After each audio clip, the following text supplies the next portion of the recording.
there is this mythology, this whole mythology that Donald Trump came to power because 53% of white women voted for him, because white working men, some 70, as I recall, 60, 70% of white working men who didn't have a college degree voted for him. That may be, but those are not his constituents. Those are his suckers. Those are his rubes. Keep in mind, this is a guy who has said that, his hero, the guy that he, who his favorite book that he's modeled himself after is P.T. Barnum. And he said it without a trace of irony. And the language, the rhetoric, it's breathtaking to me.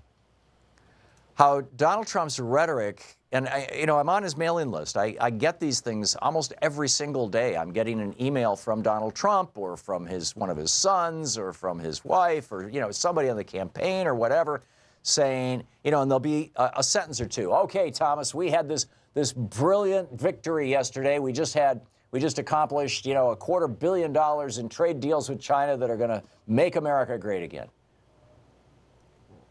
With, no context, no discussion. This is just, there's nothing structural changing here. Trump has not changed anything other than rhetorically.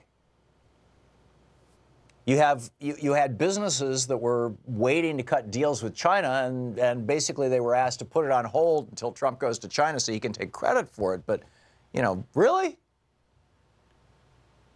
Is there any there? No. It's a tax break for billionaires and big corporations at a time when billionaires have more money than they have ever had in the history of the world. When there are more billionaires in the United States than there have ever been in the history of the United States. There are more multimillionaires in the United States than there have ever been in the history of the United States. You have companies like Apple and General Electric and AT&T and whatnot that are stashing hundreds of billions of dollars offshore, Microsoft, and it doesn't hurt them that they stash this money offshore because they can borrow at 1%. And so what they're doing is they're issuing at 2%. And so they're issuing bonds. They're borrowing against the money that's overseas. And so it's like super cheap, and they've got, the money is functionally available to them. You say, well, it's in an offshore bank. Well, not actually. It's probably in Citibank as an asset of an offshore bank.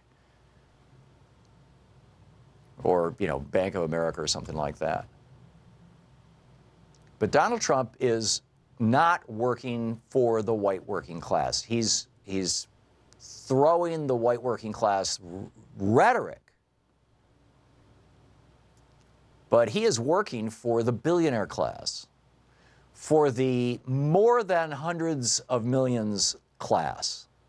Frankly, I don't think Trump is even working for, the average, just a millionaire person, or the average, just a couple 100,000-aire person.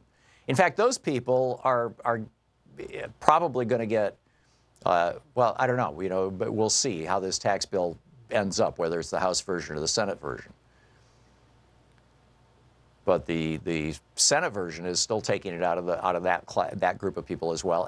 But most of the burden for this is going to be borne by the bottom half of Americans. In fact, by the bottom 90% of Americans. This is where the money is going to come from, to pay for on top of running up a $1.7 trillion debt. On top of that, they've got to come up with another couple, $1 trillion, another $1 trillion to pay for this massive tax cut for the Koch brothers, for the Mercers, for the Adelsons, for all these groups. In fact, these groups are now running ads, and I don't know if you've seen these ads. There's I guess the group that is running the ads that the most, boil my blood is apparently Shelley Adelson, according to this very recent story that suggests that where did it go? Here we go. A list of these organizations Chuck Schumer says they're paymasters, if you will, the hard right, the Koch brothers. All they want to do is cut taxes. They don't care about the deficit. They don't care about the country. They don't care about the middle class. They just want their taxes reduced, and they run the Republican Party. Elizabeth Warren said, quote, the Republican leadership has outsourced its economic agenda to a handful of billionaires and corporate donors. Donald Trump said, my accountant called me and said you're going to get killed in this bill if it doesn't include an estate tax cut. And then the big donors, here we go. Big donors are already spending tens of millions of dollars on political advertising. Nonprofit groups that do not disclose their donors, this from Paul Blumenthal's piece in Huffington Post, like the 45 Committee, American Action Network, America First, Americans for Prosperity, and Freedom Partners plan to spend at least $43 million on a campaign to pressure specific members of Congress. 45 Committee, this is the one that I've been seeing the ads here in Portland, where they say the average American, they've got this, nice woman and her husband and her 2 kids, and she's saying the average American's going to get like $1,200 or $2,200 or whatever. It's a lie. This is from the 45 Committee by Shelley Adelson and Joe Ricketts.